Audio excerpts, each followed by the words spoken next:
Oficial técnico temporário do Exército Brasileiro. Você sabe o que é preciso para se tornar um? Quem é que pode concorrer? Se você ficou interessado nesse tema, você não pode perder essa edição do nosso programa Papo Verde Oliva. Fique ligado! Nessa edição do Papo Verde Oliva, aqui com a gente hoje o Tenente Coronel Valmar. Ele é da Diretoria de Serviço Militar e trabalha especificamente nessa parte dos militares temporários. E a Tenente Juliana Salles, ela trabalha numa unidade aqui de Brasília, ela é veterinária. Coronel, vou começar com o senhor. Uma das perguntas que normalmente são feitas nas nossas mídias sociais é com relação a esse processo seletivo.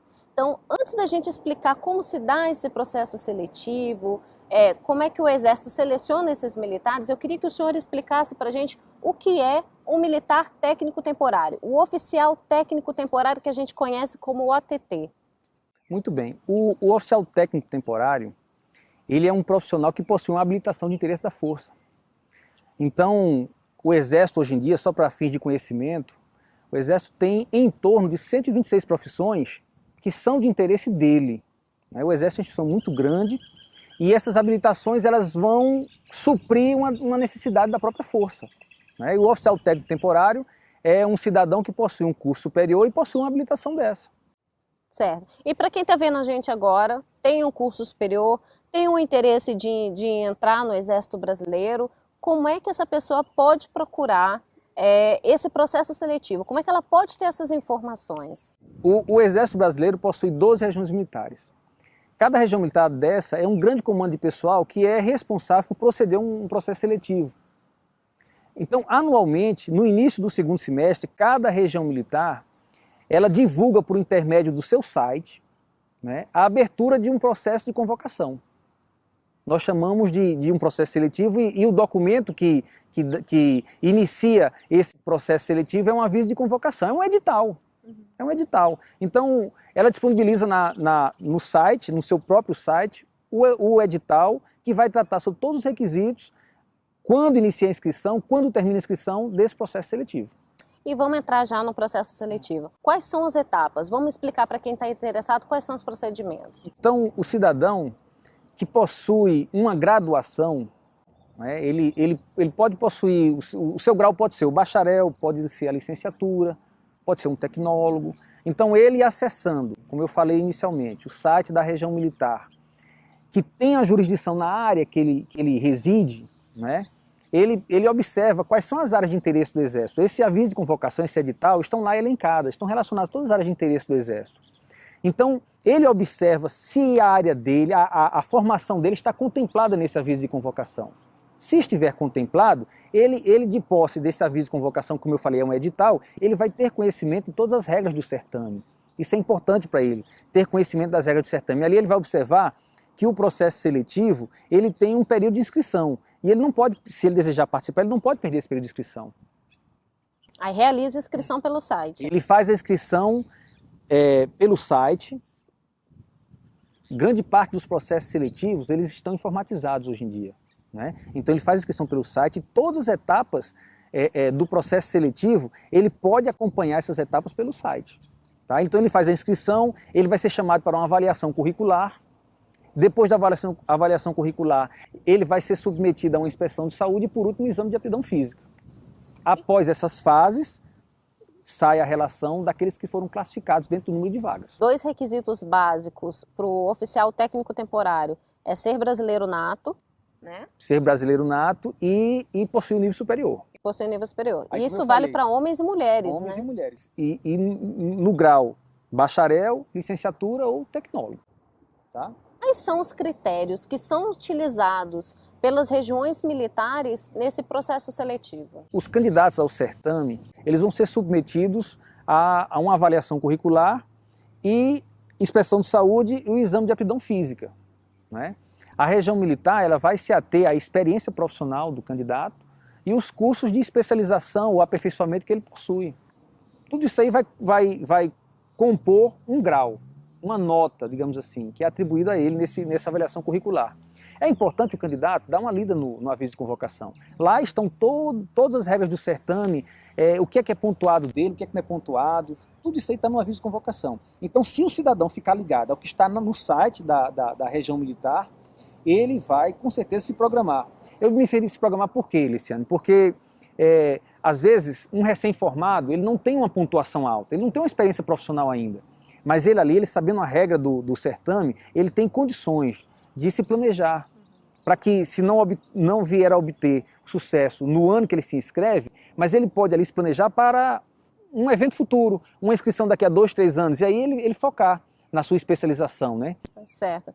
E eu acho interessante a gente falar também, Coronel, eu andei vendo os editais, né, de algumas regiões militares e tem vagas para diferentes áreas, né? Isso. O Exército Brasileiro, de acordo com a necessidade, como o senhor explicou, acaba abrindo vagas para as mais diversas especialidades, como museologia, engenharia, né? Vários tipos de engenharia. Magistério tem uma área muito vasta, área de magistério, até porque o Exército tem, só no sistema do Colégio Militar do Brasil, são 13 colégios militares. Ensino fundamental e ensino médio, né? Nós temos escolas de nível superior. Então, assim, além daquelas carreiras, aquelas profissões que são mais tradicionais no mercado, tem, como você bem falou aqui, algumas profissões que às vezes nem passa na cabeça do cidadão que o Exército necessita. Biblioteconomia, né? Museologia, alguns tipos de engenharia naval. Por que o Exército quer engenharia naval? As pessoas não sabem que o Exército possui um centro de embarcação lá no Comando da Amazônia. Tem várias embarcações. Todo apoio logístico nas unidades que estão localizadas na área do Comando da Amazônia e Comando do Norte, né, que abrange os estados ali da região norte do país, eles são conduzidos por meio de hidrovia. E o Exército possui suas próprias embarcações. Então são várias especialidades. O importante é o cidadão ficar atento. Quando abrir o aviso de convocação, que é o edital, ele dá uma olhada lá se a área dele é contemplada ou não naquele aviso de convocação. E para acompanhar os editais, o Coronel deu uma dica bacana que antes da gente iniciar as gravações, eu acho que vale a pena a gente comentar a respeito dos editais estarem todos colocados no site da DSM. Então, pode acompanhar pelo site da região, da sua região, ou então no próprio site da DSM, né, Coronel? No site da Diretoria de Serviço Militar, existe um menu específico a respeito de cada processo seletivo que é aberto nas 12 regiões militares. Então centraliza aquela informação importante, né? Coronel, um grande obstáculo aí, uma grande curiosidade, né, do nosso pessoal aí do Facebook é com relação aos testes físicos. Tem muita gente que tem dificuldade e tem dúvidas com relação ao teste físico, o que o Exército realmente cobra. Vamos explicar resumidamente para esse pessoal o que eles teriam que fazer no teste físico para um oficial técnico temporário. Olha, a primeira coisa que é importante deixar bem claro aqui é que a área que esses cidadãos estão concorrendo é uma área técnica, não é uma área operacional. Então, os testes físicos que o Exército vai exigir são aqueles índices mínimos em atividades físicas que é requerido de um militar, dentro da força. Então, no segmento feminino, os índices são mais baixos. No segmento masculino, o índice é mais alto. Vou dar um exemplo aqui. Por exemplo, a corrida. A corrida, o segmento feminino tem que correr 1.600 metros em 12 minutos. E o segmento masculino, 1.800 metros em 12 minutos. Isso para o ingresso, só para esse processo seletivo. Isso aí faz parte daquele exame de aptidão física, né? Certo. Então, os índices são baixos. É óbvio que aquela pessoa que não tem por costume correr ou fazer uma flexão abdominal ou uma barra, é importante que ela tome conhecimento lá no aviso de convocação. Novamente, vou me reportar ali, né? Ali está a regra do certame. Tome conhecimento lá no aviso de convocação quais são os índices e treine com antecedência. Eu já tomei conhecimento de vários casos em que o candidato deixa para treinar depois que ele observa que ele está prestes a ser classificado. E aí é pouco tempo, às vezes, para aquele que não tem por hábito fazer uma atividade física, fazer uma barra ou correr e por aí vai. Então, dá uma olhada no aviso de convocação, verifica os índices, são exercícios simples, não vai ser cobrado nada demais, não é área operacional, é técnica, mas é importante que ele também observe essa área, para não ser prejudicado depois, perdendo uma vaga por conta de não ter atingido um índice pequeno, mínimo, né? Após esse processo de seleção, Coronel, esses militares vão passar por um período de treinamento militar, né? O que acontece durante esse período? Olha, a primeira fase do estágio que eles vão fazer no Exército, ela dura 45 dias. Esse estágio ele tem uma finalidade, esses cidadãos, eles precisam conhecer como é que é a rotina dentro da força, dentro da instituição, né? Então ele vai aprender instruções básicas, instruções que servem para o dia a dia dele, a rotina dele diária. Ele vai aprender a marchar, aprender a utilizar o uniforme dele, ele vai aprender a manusear uma arma, né? Ele vai aprender como deve ser o tratamento do superior, com o subordinado. Então são instruções básicas, que ele vai, por um período de 45 dias, ocupar o tempo dele para que ele possa ser adaptado à rotina dentro da instituição Exército. O Exército é uma instituição que tem mais de 350 anos. As tradições e a cultura dentro da instituição, elas são muito solidificadas. É importante que esse cidadão, ao adentrar a instituição, tome conhecimento também da sua cultura, das suas tradições, né? Juliana, você passou por esse processo, por esse treinamento, né? Exatamente. Então, de início, a gente tem todo um arsenal teórico, né? Então a gente aprende como é que a gente deve usar determinada farda. Claro que determinada farda, cada uma tem uma sigla, um nome, né? E qual seria a ocasião que a gente utiliza cada tipo de vestimenta. A gente tem todo um arsenal teórico, como o coronel falou, como manusear uma arma, né? Antes disso tem toda uma parte teórica envolvida, até a gente de fato ir em um stand de tiro e poder, no caso, treinar, né? Depois a gente vai ter um teste a esse respeito também. E todos os dias, né, durante esses 45 dias que a gente fica no nosso estágio de formação, a gente tem treinamento físico, justamente para no final a gente ter um teste de aptidão física e conseguir passar por esse teste. Vai ser um pouco mais difícil que o nosso exame inicial, que a gente teve que fazer para se classificar, né? A gente tem esse teste posterior, então a gente tem que estar bem condicionado para esse último teste. E como é que foi para você entrar nesse estágio? Porque você era civil, né? Você é especialista em equinos, depois eu vou até perguntar sobre isso para você, com relação ao seu ingresso, se era específico e tal. Mas nesse momento do treinamento, eu queria que você falasse se foi difícil, o que você achou desse contato inicial com a profissão militar? Eu, desde pequena, né, eu tenho contato com o militarismo, de certa forma, porque o meu pai é militar. Então, desde pequena, foi um sonho seguir carreira militar. Depois, quando eu cresci, eu estudei no colégio militar. E aí, depois eu fiz a minha graduação, mas sempre tive aquela... Então, não foi muito difícil para você esse estágio? Não, até que para mim foi mais tranquilo, porque eu já vinha, né? Até vim de colégio militar, a gente tinha um contato muito grande lá dentro. Mas, sem dúvida, tinham coisas que no colégio militar a gente não passa, né? Você vira militar de fato, então você vai ter, inclusive, várias outras responsabilidades. Uhum. E com relação ao processo seletivo, você é uma veterinária especialista em equinos, né?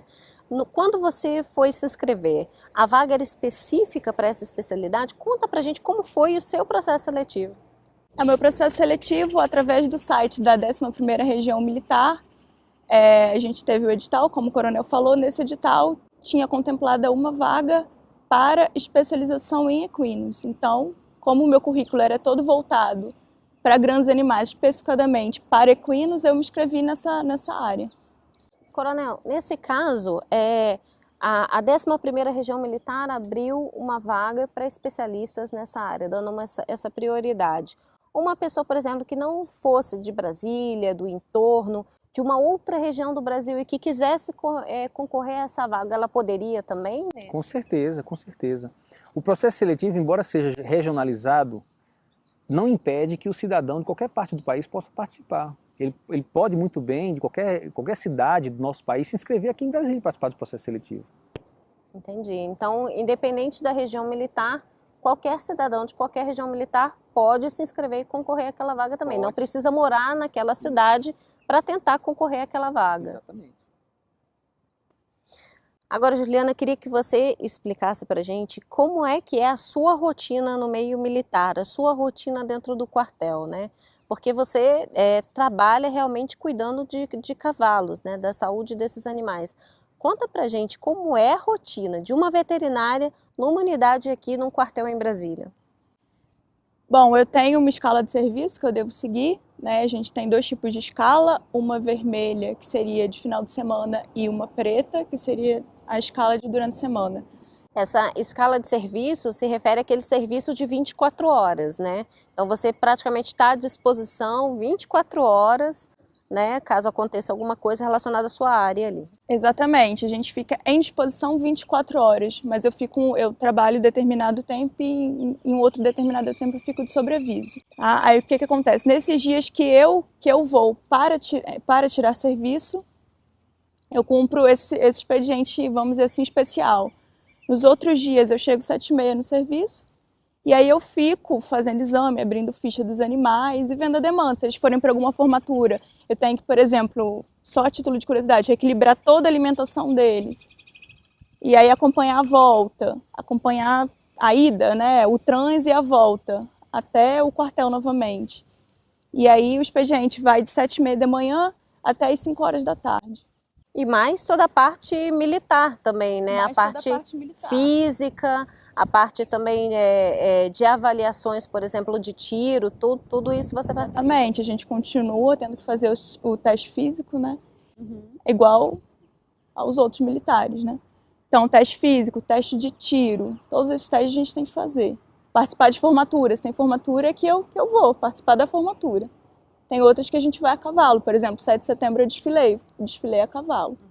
Você recomenda essa experiência para quem está pensando em se tornar um oficial técnico temporário? Recomendo, é uma experiência muito interessante. Não só, como eu falei, do ponto de vista profissional, mas do ponto de vista pessoal também. Você não lidar somente com o seu superior, mas com o seu subordinado, e muitas vezes servir de exemplo para essa pessoa, então, assim, é bem interessante essa experiência. A gente vê que atualmente os 2 pilares principais, não só do Exército, mas todas as instituições militares, que é a hierarquia e a disciplina, então esse jogo de valores ele é cada vez mais esquecido pela sociedade de uma forma geral. Mas lá dentro a gente consegue ver que é exatamente isso, que as coisas têm que funcionar dessa forma, porque senão elas perdem um pouco o sentido. E para ressaltar, coronel, que no caso o soldo, a remuneração de um oficial temporário é a mesma, né, de um oficial de carreira. Isso, não há distinção, né? O Exército não faz distinção com relação à remuneração soldo. O mesmo soldo que o militar de carreira percebe é o mesmo que o militar temporário, não muda. E para fechar nosso programa, a gente deixa a grande dica, né, coronel, que é ler o edital. O mais importante para o cidadão que deseja participar de um processo seletivo é ele acompanhar a publicação do edital, a divulgação desse aviso de convocação, né? Então tem que acompanhar a divulgação e conhecer as regras, porque as regras estão todas consolidadas nesse documento. Então o cidadão, se ele acompanhar direitinho as regras do certame, ele vai ter conhecimento do que ele necessita para participar do certame. Só Luciano, para deixar aqui bem claro, a questão da transparência do certame.